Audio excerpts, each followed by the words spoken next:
안녕하십니까, 신영 선생님입니다. 자, 3월 모의고사 대비 학습법. 여러분들 이제 첫 모의고사를 앞두고 있는데 심리적으로 살짝 부담이 될 수는 있습니다.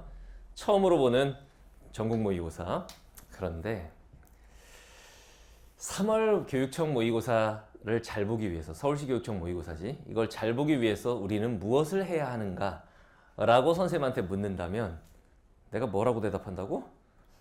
없다. 산모 대비 학습법 없다. 끝.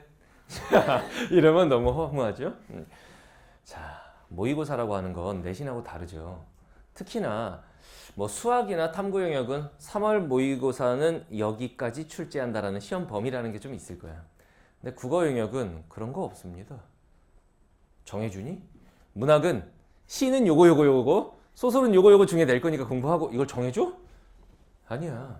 그리고 6월 평가원이나 9월 평가원은 EBS 연계 시험이기 때문에 EBS를 제대로 좀 공부하고 시험을 보는 전략 이런 게 유효할 수가 있는데 좀 효과가 있을 수가 있는데 이 교육청 모의고사는 비연계 시험입니다.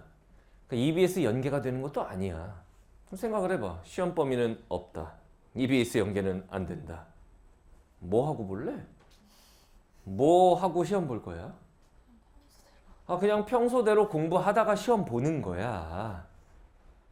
괜히 이제 여러분들 막 이거는 이제 전국 석차가 나오는 시험인 거지. 전국 100분이나 표준 점수 이런 게 나오고 엄마가 이제 성적표 보여달라고 하실 수는 있겠다. 그죠? 너 모의고사 봤다며 성적표 갖고 와봐. 이게 뭐야? 막 이럴 수 있으니까 심리적으로 좀 부담이 될 수는 있지만 너무 크게 그렇게 신경 쓸 시험이 아닙니다. 이 시험은 누가 응시를 안 하죠? 재수생, 반수생, N수생들이 교육청 모의고사는 응시를 안 해요. 재학생들끼리 보는 그들만의 리그라고 보통 표현을 하고 이제 어떤 경우에는 뭐 호구들의 전쟁 이렇게도 말을 해요.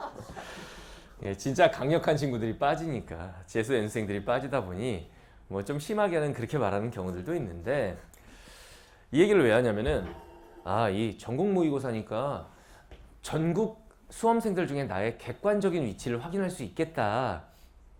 못한다고. 재수 N생들이 안 본다고. 알겠죠? 그러니까 크게 의미 부여는 하지 말고 그냥 이런 생각으로 보면 돼. 그래도 내가 겨울방학 동안에 1, 2월 달 동안에 내가 수험생활 시작하면서 뭔가 했어. 공부를 좀 했어. 1, 2학년 때 겨울방학과는 다른 방학을 보냈어. 내가 공부한 게 어느 정도 제대로 된 방향으로 가고 있는지를 점검하는 그런 정도의 의미? 그 정도 시험이야. 보통 이제 선생님들이 그런 말을 많이 해요. 3월 모의고사 점수가 수능 점수다. 이 얘기를 많이 해. 그런 얘기 들어봤어? 들어봤대요. 3월 모의고사 점수가 수능 점수다. 선생님이 정확하게 말해줄게. 아닙니다. 3월 모의고사 점수가 수능 점수가 절대로 아니야. 여러분들의 점수는 성적은 계속 떨어질 것이다. 선생님 지금 저주하는 겁니까? 아니에요. 상식적으로 당연한 얘기를 하는 거야. 왜 계속 떨어진다는 얘기를 하는 거야? 그렇죠. 3월 모의고사, 4월 모의고사, 그러니까 3월 서울시 교육청 모의고사, 4월 모의고사 요즘 5월 달에 보던데 경기도 교육청 모의고사 여기까지는 재학생들끼리 보다가 6월 평가원 모의고사 때 갑자기 재수생들이 가자 하면서 막 다 응시를 해. 근데 이제 재수생들이 좀 아무래도 한번 해본 친구들이니까 강력하잖아. 나는 3, 4월이나 비슷한 수준으로 시험 본 것 같은데 등급 하나가 내려가 있어. 이게 뭐지? 이렇게 되는 거야. 그리고 이제 9월 평가원 때는 이제 1학기 때 대학교를 다니느라 6평 응시 안 했던 반수생들이 사실 재수생들보다 더 무서운 애들이에요. 반수생들은 어설픈 애들이 별로 없어. 반수생은 뭐냐? 서울대 가고 싶었는데 연고대 갔어. 그런 친구들. 연고대 가고 싶었는데 성균관대, 서강대를 갔어. 그런 친구들이 대거 응시하다 보니까 강력한 애들이 딱 이렇게 움츠리고 있다가 너네 다 뒤졌어 이러면서 가자 하고 또 오는 게 9월 평가원이야.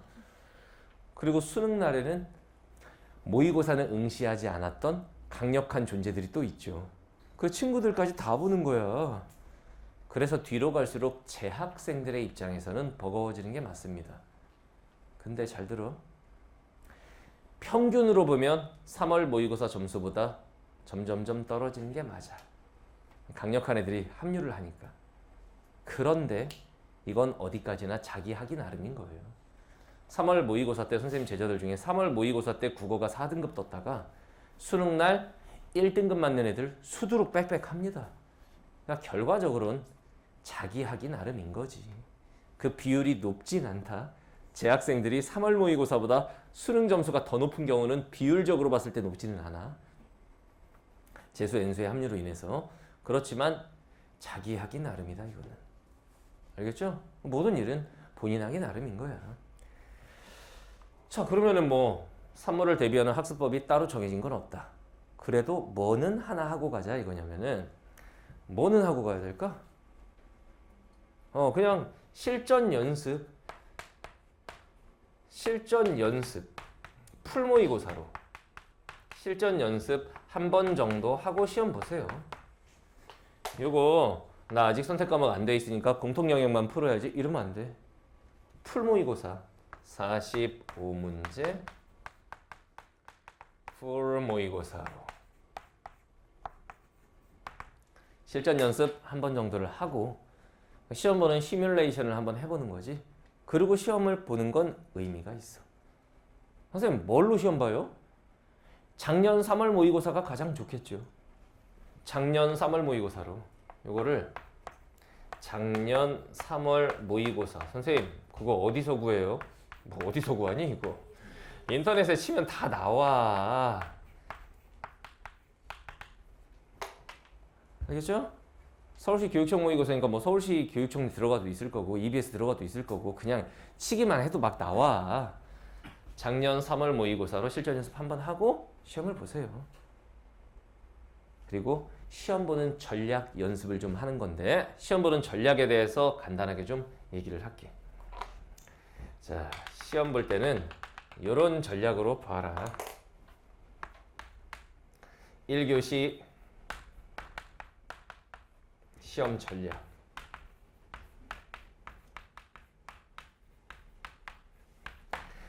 일단 목표를 너무 웅장하게 잡지는 마. 다 맞아버리겠다. 그렇게 하면 국어는 결과가 더 안 나와. 편안한 마음으로 시험 보면 돼. 알겠지? 일단 1차적인 목표를 다 푼다로 두세요. 일단 첫 모의고사니까 시간 부족함 없이 시간 안에 다 푼다를 목표로 하면 결과가 더 잘 나올 수도 있어. 막 다 맞아야겠다 이렇게 되면 문제 풀다가 하나라도 틀리면 안 되니까 모르는 거 나오면 어떻게 되냐 사람이. 집착을 하게 되잖아. 그러면 1교시를 그르치는 길이야 이게. 무슨 말인지 알겠죠? 그러니까 그냥 가벼운 마음으로 그냥 다 풀고 집에 간다. 이 마인드로 시험 보면 되는데 일단 첫 번째 국어 영역 시험 볼 때 기본 마인드 아는 것만 다 풀고 집에 간다. 아는 문제만 다 풀면 돼. 아는 문제만 다 풀고 간다. 내 능력 안에서 맞을 수 있는 문제만 다 맞고 시험 마무리하겠다. 이 마인드가 최고입니다. 그렇게 떨릴 것도 없어. 문제 풀다가 막히는 문제가 나왔어. 그럴 줄 알았다. 뭐 내가 뭐 45문제 뭐 술술 다 풀릴 거라고 기대했냐? 그건 아니잖아. 그럴 때는 그럴 줄 알았다. 편안하게 생각하면서 시험 보는 게 결과가 더 잘 나와요. 그 다음 두 번째 국어 영역에서 기본 마인드죠. 모든 문제의 답은 지문 속에 있다. 자신의 주관적 생각으로 문제 풀지만 않으면 돼. 모든 문제의 답은 그 근거가 지문 또는 보기 박스에 있는 거죠. 모든 문제의 답은 지문 속에 있다. 어떤 문제의 답을 결정하는 순간 본인이 한번 생각을 해봐. 이게 나의 독특한 주관적인 사고에 의해서 답을 쓰고 있는 건지 지문의 특정 부분에서 이 관련 내용을 내가 확인을 했는지. 후자가 무조건 이긴다. 지문의 특정 부분. 그러니까 말을 똑같은 걸 찾으라는 게 아니고 관련 내용 이걸 근거로 했을 때 이 선택지가 맞구나. 무조건 국어 영역 답을 쓸 때는 무조건 그 근거가 지문의 특정 내용과 관련이 있었는지를 생각해 보면 돼. 모든 문제의 답은 지문 속에 있다. 시험 시작할 때부터 끝까지 계속 이 생각만 하면 돼. 알겠죠? 그 다음 세 번째. 문제 푸는 순서.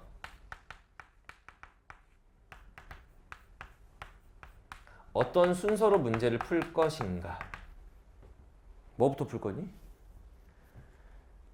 뭐부터 풀어요? 1번부터 45번 순서대로 푸는 거죠. 등신입니다. 그렇게 푸는 거 아닙니다. 순서. 뭐부터 풀 거야? 문학부터 풀 거야?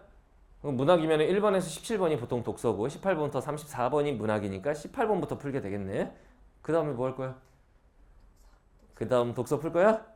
1번부터 17번 그 다음에 풀고 그 다음 뭐 풀 거야? 언어와 매체? 모르겠어? 안 풀 거야? 내 목표는 이번에 34번까지입니다. 35부터 45는 풀지 않습니다. 미쳤나 봐요, 얘. 어떤 문제 푸는 순서라는 게 있잖아. 뭐부터 풀래? 비문학 먼저 풀어요. 그러면 1번부터 17번 풀고 그 다음에 문학? 그 다음 그러면 얘는 순서대로 푸는 겁니다. 그냥 순서대로. 그럴 수 있어요. 사람마다 좀 달라. 너 뭐부터 할 거야? 언매를 제일 먼저 풀 거야? 그 다음은? 비문학. 그 다음에 문학. 이게 애들마다 지금 다 다르지 대답하는 게. 자 이렇게 가면 돼. 가장 자신 있는 영역.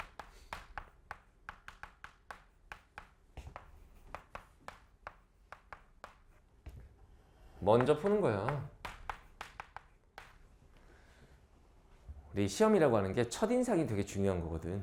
처음 예를 들면 이런 애들이 있어. 나는 내가 가장 싫어하는 비문학, 과학기술 먼저 풀겠다. 왜? 매도 먼저 맞는 게 나니까. 그럼 매 맞고 죽어요. 그럼 거기서 시험이 종료되는 수가 있어. 첫인상이 너무 어렵게 느껴지잖아. 그 뒤에 쉬운 지문이 나와도 이미 인상이 딱 바뀌었기 때문에 계속 어렵게 느껴져. 그렇기 때문에 첫 단추를 잘 꿰는 게 중요하겠지? 그래서 제일 자신 있는 영역을 먼저 풀고 그 다음 자신 있는 영역, 그 다음 자신 있는 영역 이렇게. 나는 특정 영역은 너무 싫다. 예를 들면 경제지문이 나왔다 치자. 난 경제지문 최악이야. 그럼 그 경우에는 쭉 풀어나가다가도 그 지문을 일단 뒤로 빼는 것도 하나의 전략이죠. 왜냐면 시험 잘 보는 거, 국어 시험 잘 보는 건 이거야. 내가 풀 수 있는 영역을 최대한 많이 풀어서 기본 점수를 확보하는 거. 기본 점수의 확보 플러스 알파인 거야. 그래서 기본 점수라고 하는 건 내가 자신 있는 영역에서 최대한 점수를 많이 끌어모으란 얘기입니다. 그 다음 플러스 알파라고 생각하면 돼. 알겠나요? 순서 잘 생각하고 그 다음에 시험 볼 때 위기가 오는 순간이 중간중간 있거든. 그 위기가 오는 순간이 뭐겠어? 막혔을 때. 이 모르는 문제가 나왔을 때.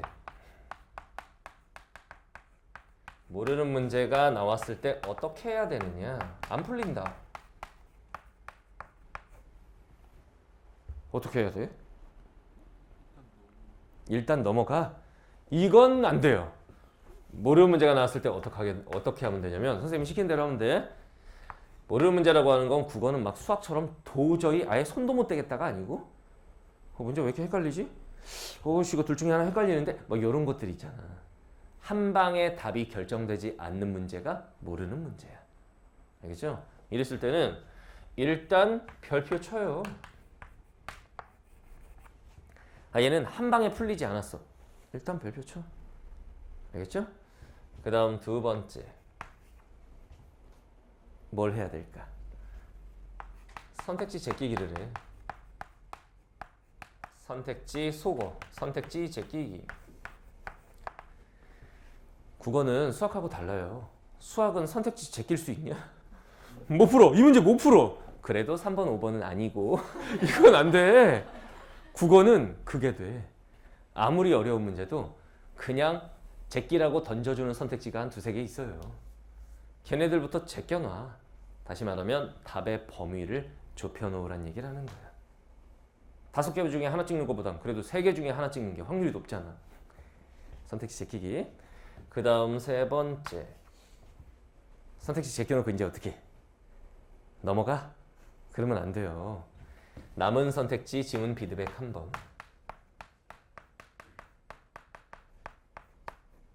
남은 선택지들은 이제 지문 피드백을 다시 한번 해보는 건데 딱 한 번만이야. 선생님하고 약속해야 돼. 한 번만. 1, 3으로는 일단 제꼈어. 2번 아니면 4번인데. 그럼 어떻게 하냐면은 이 헷갈리는 두 개의 선택지에 답을 결정하는 키워드라는 게 있을 겁니다. 아, 선택지 2번에서 키워드는 요거구나. 선택지 4번의 키워드는 요거구나. 키워드 두 개 딱 잡고 그 다음 이걸 가지고 지문 피드백을 한 번만 해. 이 관련 내용 찾아보고 요 관련 내용 찾아보고 또는 뭐 생각해보고 이렇게 해서 생각보다는 근데 지문 피드백이 훨씬 빠르고 정확해. 계속 쳐다보고 있잖아. 같은 자리에서 생각이 계속 맴돌아. 그러니까 지문 피드백을 한 번만 해. 그래서 보였으면 이제 답 쓰면 돼. 근데 지문 피드백을 한 번 했는데도 안 보이는 경우가 있습니다. 지문 피드백을 했는데 이 문제는 안 되겠는 거야. 그건 안 되는 거야. 그러면 어떡하냐? 패스하는 거야, 패스. 그 다음에 일단 넘어가. 선생님, 이런 식으로 넘기는 별표치 문제가 20개면 어떻게 해요? 괜찮아. 20개여도 안 괜찮아. 괜찮아. 그냥 별표 쳐. 뭐 사람마다 별표 치는 개수가 다를 수 있는 거지 뭐. 일단 넘어가. 우리의 1차 목표는 뭐냐? 45문제를 끝까지 푸는 것이다. 알겠나요? 끝까지 풀었어. 이제 45문제를. 그럼 이제 시간이 좀 남는 경우에 별표치 문제로 돌아와서 다시 보는 거야. 아까 안 보였던 게 보일 거야. 너네 국어 시험 볼 때 이런 거 있지? 시험 보는 그 순간에는 계속 같은 생각만 하느라 안 보였던 게 시험 끝나고 채점하고 나서 다시 풀 때 보면 나는 병신이었어. 여기 있네! 막 이런 경우들이 많죠. 일단 45문제를 끝까지 풀잖아. 심리적으로 마음이 안정이 돼. 아, 다 했다. 이렇게 돼. 그 심리적으로 안정이 된 상태에서 아까 별표 친 거 가서 다시 보잖아. 아까 안 보였던 게 보이기 시작해. 그래서 시간이 남으면 이렇게 처리하는 거야. 지금 시간이 안 남으면요. 시간이 안 남으면 그때는 뭐 이제 뭐 찍거나 해야겠지. 하늘의 뜻에 맡겨야지. 그럴 땐. 찍을 때는 웬만하면 선택지 2개가 남았어. 뭐 찍어? 더 긴 거. 국어는 그래도 그래야 확률을 높일 수 있으니까. 무슨 말인지 알겠죠? 이렇게 처리하는 거야. 이 전략으로 시험을 보면 돼요. 근데 국어 영역은 제일 중요한 게 이겁니다. 수학 같은 경우에는 모르는 문제가 나오면 깔끔하게 포기가 되지. 이건 내가 못 풀겠군. 이게 되는데 국어는 될 것 같아. 이거 좀 더 보면 될 것 같거든.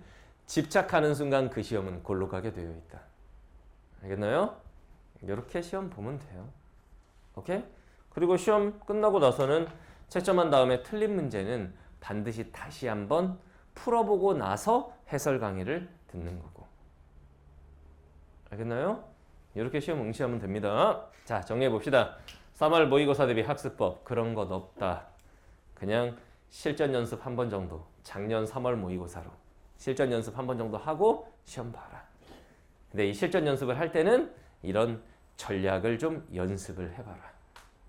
그러면 아무 생각 없이 그냥 시험 보는 것보다는 훨씬 나을 것이다. 알겠나요?